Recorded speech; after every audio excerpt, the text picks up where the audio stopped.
Hi అండి. Welcome to Abhi info. మొత్తానికైతే లబ్ధిదారుల ఎంపికకైతే మరింత సమయం అయితే పట్టనుంది.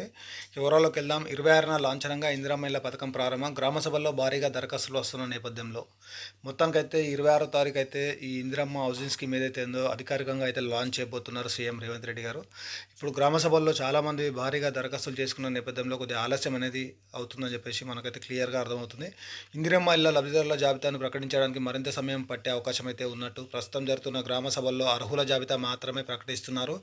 లబ్ధిదారుల జాబితాను ప్రకటించడం లేదు. ఈ నెల 28న ప్రభుత్వం 26న ప్రభుత్వం పథకాన్ని లాంఛనంగా ప్రారంభించిన తర్వాత కొంత సమయం తీసుకొని పూర్తిస్థాయి లబ్ధిదారుల జాబితా నియోజకవర్గానికి 3,500 ఇండ్లను ప్రకటించాలని చెప్పి సర్కార్ అయితే భావిస్తుందని ప్రస్తుతం జరుగుతున్న గ్రామ సభల్లో ఇది ఇందిరమ్మ ఇళ్ల కోసం పెద్ద ఎత్తున దరఖాస్తులు వస్తున్నాయి. ఇప్పటివరకు సుమారు 8 లక్షల అప్లికేషన్లు అయితే వచ్చాయి. వీటిని పరిశీలించిన తర్వాత పూర్తిస్థాయి జాబితాపై దృష్టి సారించాలని ప్రభుత్వం అయితే భావిస్తుంది.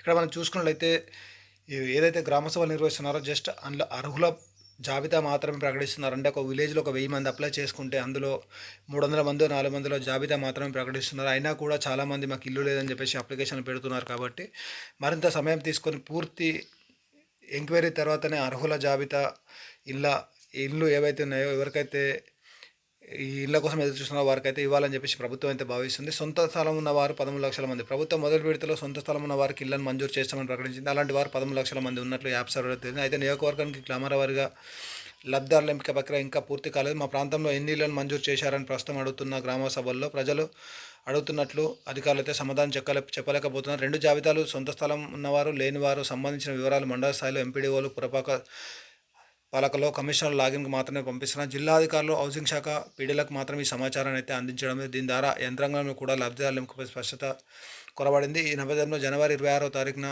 ఈ పథకాన్ని ప్రారంభించిన లబ్ధిదారుల పూర్తిస్థాయి జాబితా రావడానికి మరింత సమయం పట్టే అవకాశం అయితే ఉందని చెప్పేసి హౌసింగ్ శాఖ అయితే చెప్తుంది. అంటే ఇక్కడ మీకు క్లియర్గా నేను చెప్పే ప్రయత్నం అయితే ఇస్తాను, కట్టే కుట్టే తెచ్చేలాగా. ఆల్రెడీ ఏదైతే ఇందిరమ్మ ఇళ్ల జాబితా ఉందో అదైతే గ్రామ సభలో ప్రకటిస్తున్నారు. అది 2 విధాలుగా ప్రకటిస్తున్నారు. ఒకటేమో స్థలం లేని నిరుపేదలకు ఒక లిస్టు, అలాగే రెండో లిస్ట్ వచ్చేసి ఎవరైతే పెంకుటిల్లు, రేకులిండ్లు, గుడిసెలు అయితే ఎవరైతే చేసుకుంటున్నారో వాళ్ళకైతే ఒక లిస్ట్ అయితే ఈ గ్రామ సభల్లో అయితే చేస్తున్నారన్నమాట. అయితే దీనికి సంబంధించి చాలామంది అయితే అడుగుతున్నారు కాబట్టి వీడియో క్లియర్గా చెప్తున్నాను.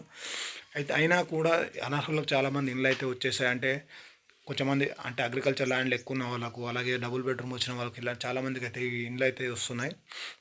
ఇలాంటి వారిని తీసేసి అలాగే ఎవరైతే స్థలం ఉండి అలాగే ఎవరైతే ఇంకా నిరుపేదలు ఉన్నారో వారి నుంచి అయితే మళ్ళీ అప్లికేషన్స్ అయితే గ్రామ సభలో తీసుకుంటున్నారు. వీటన్నిటిని వడపోసిన తర్వాతనే ఫైనల్ లిస్ట్ అనేది రాబోతుంది. ఇప్పుడు వచ్చిన లిస్ట్లో మీ పేరు వచ్చినంత మాత్రాన మీకు ఇల్లు అయితే మంజూరైనట్లు కాదు. మళ్ళీ ఇల్లులో నుంచి కూడా వడపోత అనేది ఉంటుందని చెప్పేసి మనకైతే సమాచారం అయితే వచ్చింది. అయితే క్లియర్గా చెప్తున్నాను. మీకు తెలిసిన వాళ్ళకి కూడా వీడియో షేర్ చేయండి. మీరు ఎవరైతే ఇంకా అప్లై చేసుకోలేదో ఈరోజు అయితే లాస్ట్ డేట్ ఉంది. ఈరోజు అయిపోతే మాత్రం రేపటి నుంచి ఎంఆర్ఓ ఎంపీడీఓ ఆఫీస్లో అయితే అప్లికేషన్లు అయితే తీసుకుంటారు.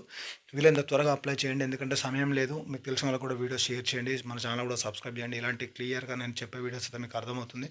అలాగే మీకు డౌట్స్ ఉన్నా కూడా నా కామెంట్ సెక్షన్లో కామెంట్ చేయొచ్చు. Thank you for watching Abhi info.